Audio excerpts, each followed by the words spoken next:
Ah, France, country of romance, edible snails, bicycle races, Paris, Gyrados. Gyarados?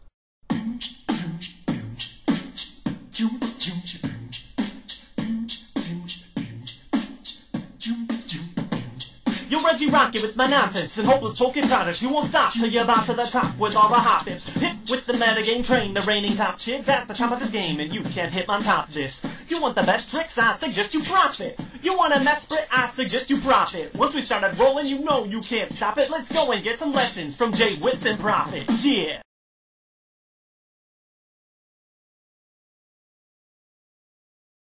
Yeah, that's right, Gyarados. The setting is Worlds 2009, and everybody has seen that Flygon lists are tearing up the scene.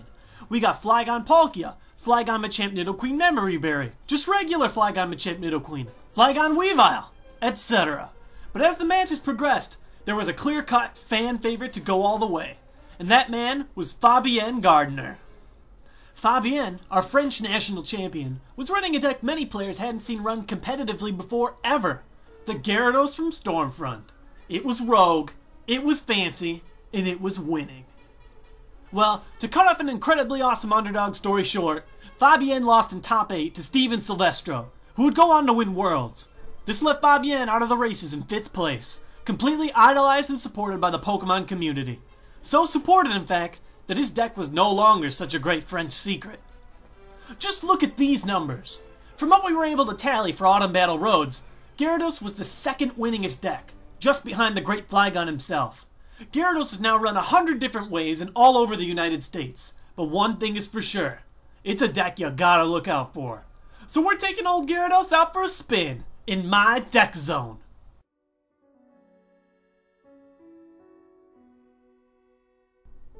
What's the big idea about Gyarados? Why is it so good? Well, here's how the normal Gyarados build runs. You use a combination of Sableye Stormfront, Felicity's Drawing, and Regice or Registeel to discard multiple Magikarp into the discard pile. Then, with one of the carps you didn't discard, you evolve a quick Gyarados and use his Tail Revenge attack. What's it do, you ask? 30 damage times the number of Magikarps you crapped into the discard for 0 energy. So, on average, you're doing 0 for 60, and at its best, 0 for 90. From here, the strategy is simple. Tear it up with your 130 HP tank for no energy. Simple enough. So, what's it made of? Here's everything you should see in your average Gyarados deck.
So if my math adds up correctly, these are the 37 cards you're bound to see in almost any Gyarados. So, what can you do with the other 23?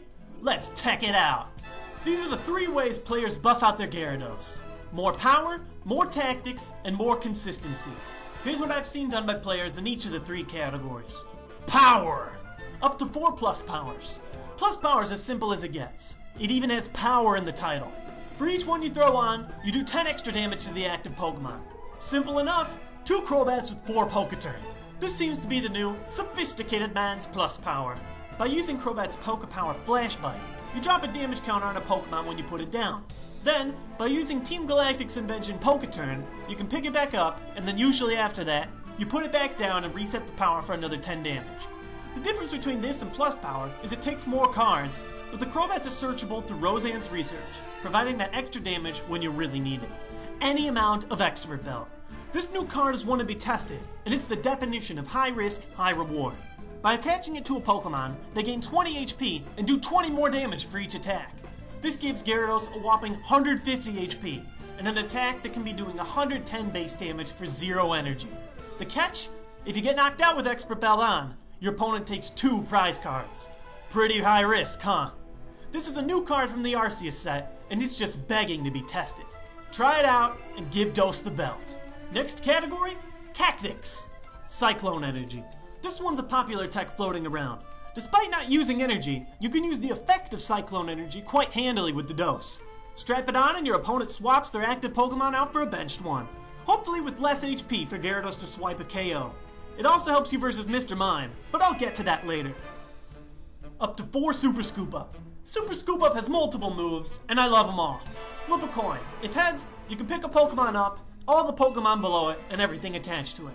Here's my 4 favorite uses for this card. 1. Pick up a Crobat just like you would with a Poketurn. More damage. 2. Pick up a damaged Gyarados, and with broken time space, put him right back down. All your damage gets erased. 3. Pick up a Pokemon you don't want active to retreat it.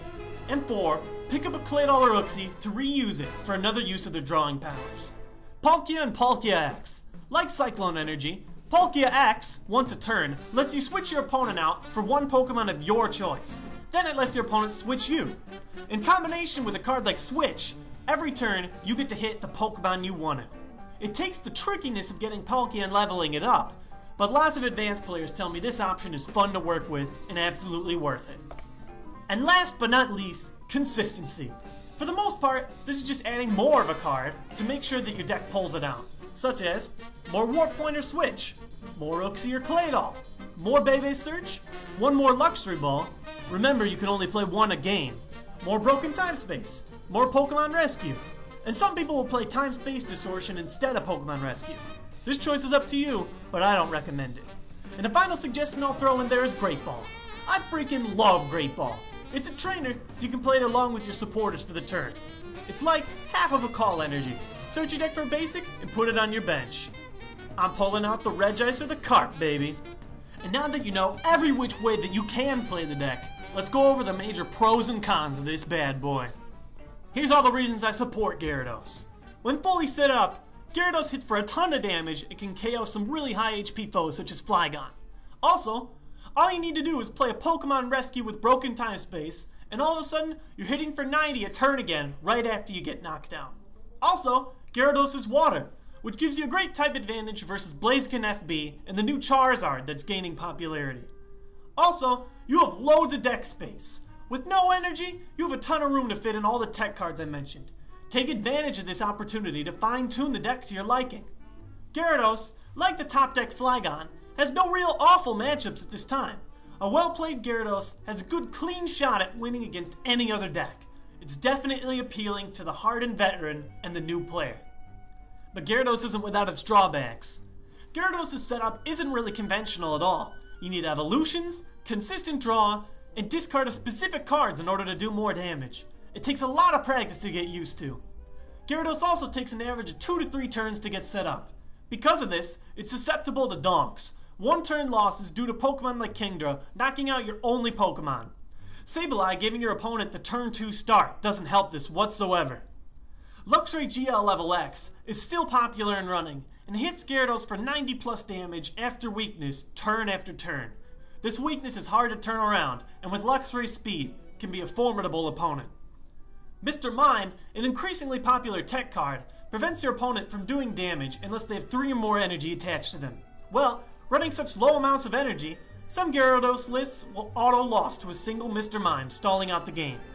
Ways to get around him are running more Cyclone energy so that you have more to attach, or just using Cyclone's effect to move Mr. Mime away and take some prizes. He's pesky, but he's not unbeatable. Keep on the watch for him though. So, that's my main points on the building and running of Gyarados. It's a deck that requires a lot of practice and patience, but when perfected, it's a really solid deck. I give the build of Gyarados a solid A-. Despite some bad weaknesses and a slow setup, Gyarados is really a deck that has a shot against everything. You gotta admit, the French knew what they were doing. And that's all I got for the day. Tune in each Sunday, Thursday, and 15th of the month for more Prof-it goodness. Peace.